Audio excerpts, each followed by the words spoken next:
Let us live again the seven heavens through the words of the Prophet and see what he witnessed there, different from an ordinary rue. For 3 years, the Muslims faced a heavy boycott, living in hunger and hardship. After this, the Prophet ﷺ lost his beloved uncle Abu Talib, and soon after, his dear wife Khadija radiallahu anha. At his hardest time, Allah gave him comfort, Isra and Miraj. The journey from Mecca to Jerusalem is called Isra, and the rising from Jerusalem to the heavens is called Miraj. On that blessed night, our Prophet ﷺ was at Hatim, the place next to the Kaaba. While he was between sleep and wakefulness, Jibril ﷺ came. He opened his blessed chest, washed his heart with Zamzam water, filled it with Iman and Hikmah, then closed it again. After this divine preparation, he gave him the good news. It is time for your journey to your Lord. Jibril alayhi brought to him a riding animal called Burak. Its name comes from the Arabic word bark, which means lightning. Burak was shining white. It was so fast that it could reach the farthest point seen by the eye in just one step. It was neither a mule nor a donkey. It was in between their size.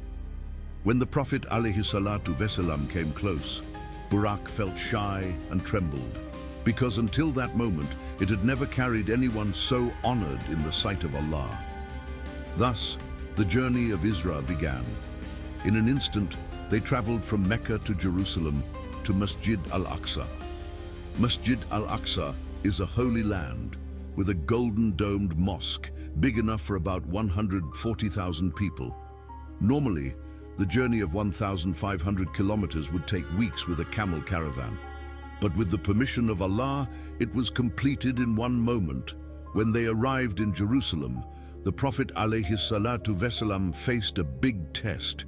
Jibril ﷺ brought 2 cups before him. One was full of milk, the other of wine. The Prophet ﷺ chose the milk without hesitation. Then Jibril ﷺ said, "All praise to Allah who guided you to the nature of human creation.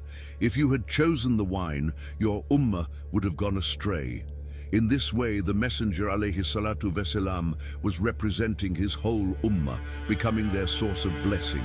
Milk here represented fitra, and wine represented love for the dunya. The journey of the 7 heavens. Now the time had come to rise to the heavens. Jibril ﷺ took our Prophet ﷺ and came to the gate of the heaven. At every gate, there were angels on duty. When the gate opened, the Prophet ﷺ stepped into a completely different world, the first heaven. In the first heaven, they saw a prophet with a bright and shining face. Jibril ﷺ said, "This is your father Adam. Give him salam." The Prophet ﷺ gave salam. Adam ﷺ, with a sweet smile on his face, said, "Welcome, my righteous son. Welcome, righteous prophet." Meeting his father filled the Prophet ﷺ's heart with deep joy. The second heaven. The gates opened again. This time 2 prophets were there, Yahya and Isa ﷺ. They both smiled and said, "Welcome, O righteous brother, righteous son." They were cousins in this world, but now, like all prophets, they were united for one purpose, to welcome the beloved on his way to his Lord. The third heaven. Here they met Yusuf ﷺ, known for his great beauty. His face was shining like the moon. When the Prophet ﷺ gave salam, Yusuf ﷺ said with joy, "Welcome, my righteous son." The fourth heaven. In the next level, there was Idris ﷺ, who is called the trustworthy prophet in the Quran. When he saw the Prophet ﷺ, he said, "Welcome, righteous brother, righteous Nabi." The fifth heaven. Here they met Harun ﷺ.